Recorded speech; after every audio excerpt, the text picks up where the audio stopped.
This story is simply called Dolls. This is an old story, but I hope you don't mind. I must have been maybe in elementary school. I think it was sometime in August, right around when summer vacation was ending. My hometown is near the ocean, and there's an embankment that runs along the coast. My friends and I used to play near a smaller hill near the embankment because summer vacation was ending and, well, we knew we didn't have much time, so once our classes started, we brought our skateboards to the spot for one more day. I got really thirsty after a while and walked over to a nearby vending machine to buy some juice. My friends continued skateboarding near the embankment, but I could still see them from where I was. As I was walking, I noticed something a bit odd. Somebody's missing. I ran back to the rest of the way and alerted everyone. Yasu's not with us anymore. Everyone looked around to make sure, and sure enough, he was gone. But he was just here, somebody said, confused. Nobody had any idea where he had gone. At the time, the water was at high tide near the embankment, and the wind was blowing strongly, which made the waves choppy.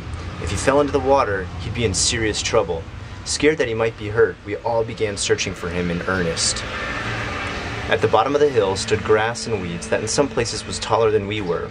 We did our best to work our way through the plants, calling out to Yasu as we moved. I started to fear the worst when one of my friends screamed out, "I found him!" Kay strained his voice so the rest of us could hear. I ran over to where the voice was coming from as quickly as I could. Yasu was lying on the ground. Kay was crouched beside him. Yasu's face was extremely pale, and he was curled into a ball, clutching onto his left ankle. His face was drenched with sweat, and he was mumbling gibberish. Something was not right. Luckily, some of us rode to the spot on our bicycles, and we were able to balance Yasu on one of our bicycles and make our way to the hospital. From there, we called his parents. Yasu was diagnosed with a complex fracture.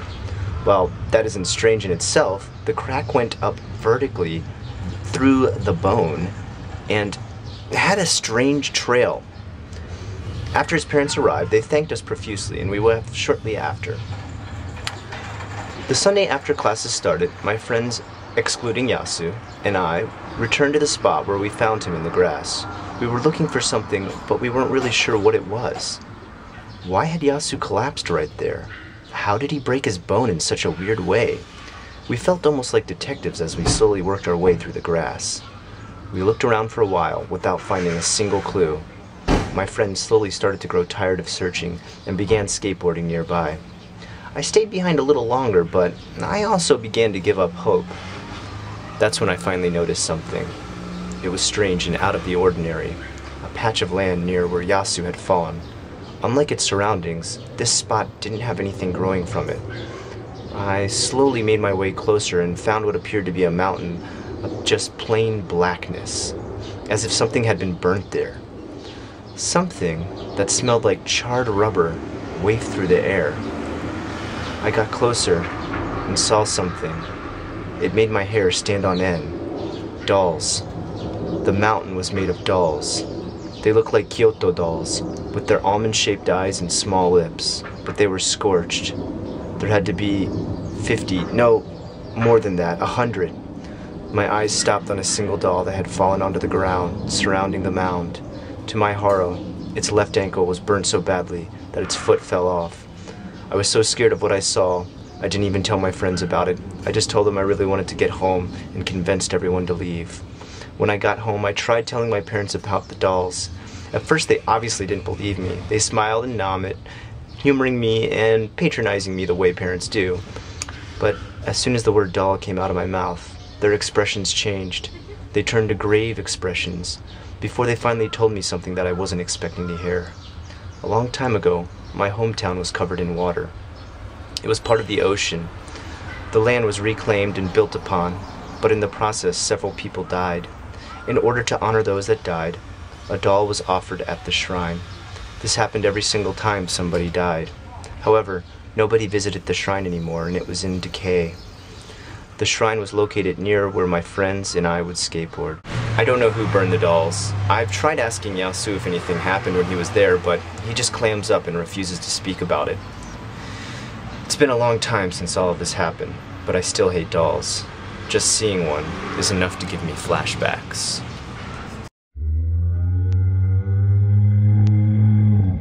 I'd like to have kind of an afterthought on this one because it's kind of a strange creepypasta and people might be wondering why there was the pile of dolls there. In Japan, it is believed that a doll of any type has a soul and you cannot just throw a doll away in the garbage. Dolls have been used throughout all the different eras of Japan to represent a soul either taken or dead. And at times in the past they were even used to replace children who died in villages. The families who did lose a child were gifted with a small doll that they would put in a crib, and it was there to take the place and allow them to nurture and give the love to the spirit of the child that wasn't there, which is really very sad. On top of that, dolls throughout time and history have been used in multiple plays, and it is always believed that when these dolls are used up and they're no longer able to be used for these plays, too worn down and dilapidated, they cannot just be thrown away. They cannot just be put into the garbage. They need to be piled up, and there needs to be a special ceremony, and this is a Shinto/Buddhist ceremony in which the dolls are burned so that the spirits can be released properly, and that the shells that hold these dolls are properly decomposed by the fire. So that's part of the story that you're hearing today, and a reason behind the pile of dolls that kid found. I hope you enjoyed this J Pasta. Until next time.